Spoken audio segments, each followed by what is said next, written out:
Setiap zaman besar membutuhkan orang-orang besar.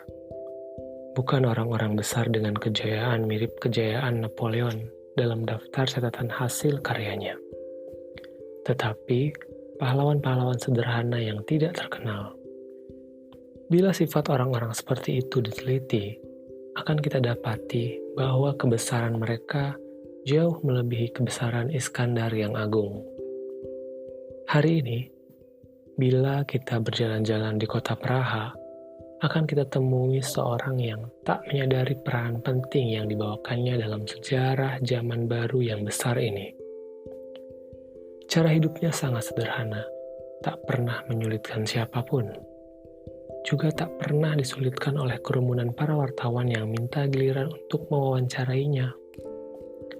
Bila ditanya siapa namanya, dengan nada sederhana dan rendah hati, ia akan menjawab, "Namaku Sweg."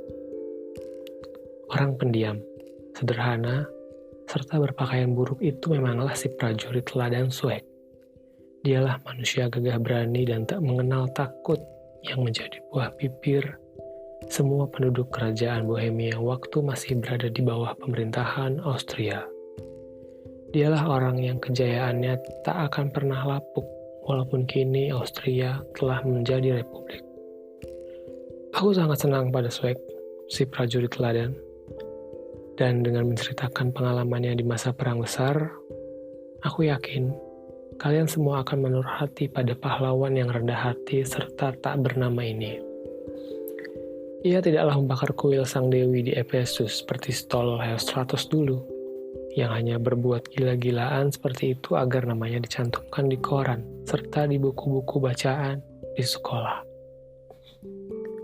Itu saja, dan hanya itu, kukira sudah cukup.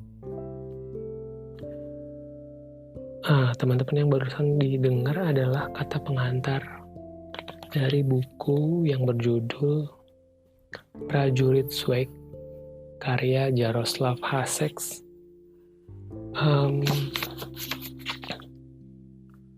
Judul asli buku ini adalah The Good Soldier Sweg, karya Jaroslav Hasek. Buku ini diterjemahkan oleh Joko Lolono, terbitan Pustaka Jaya. Tahun terbit pertama 1978.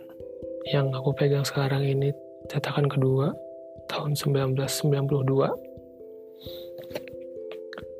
Sekedar info, Jaroslav Hasek itu seorang pengarang dari Cekoslovakia. Ia dilahirkan di Praha tahun 1883. Ia anak seorang guru matematika.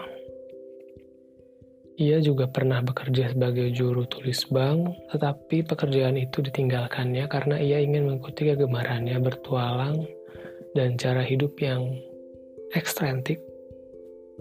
Namun, ia berkemauan keras menjadi penulis. Dan cita-citanya itu menghasilkan 16 jilid kumpulan cerita pendek yang terbit sebelum pecah Perang Dunia Pertama. Pada masa Perang Dunia Pertama, ia masuk Angkatan Perang Austria. Di front timur, ia tertangkap dan ditahan beberapa tahun di dalam barak tahanan Rusia. Sehabis perang, ia kembali ke Praha dan menulis buku ini, Prajurit Sweg, yang dapat mengobarkan semangat patriotisme bagi bangsanya dan menyembuhkan gaya satir yang memukau seluruh Eropa. Jaroslav Hasek meninggal tahun 1923 di Lipnis. Buku ini, Prajurit Sweg, secara satir dan humoris mengisahkan tokoh seorang prajurit yang tampak ekstrentik, bodoh, dan tak berdisiplin, tetapi penuh kejujuran dan ketulusan. Itu saja. Kalau misalkan teman-teman suka, gue akan bacain buku ini di episode selanjutnya. Terima kasih, selamat malam.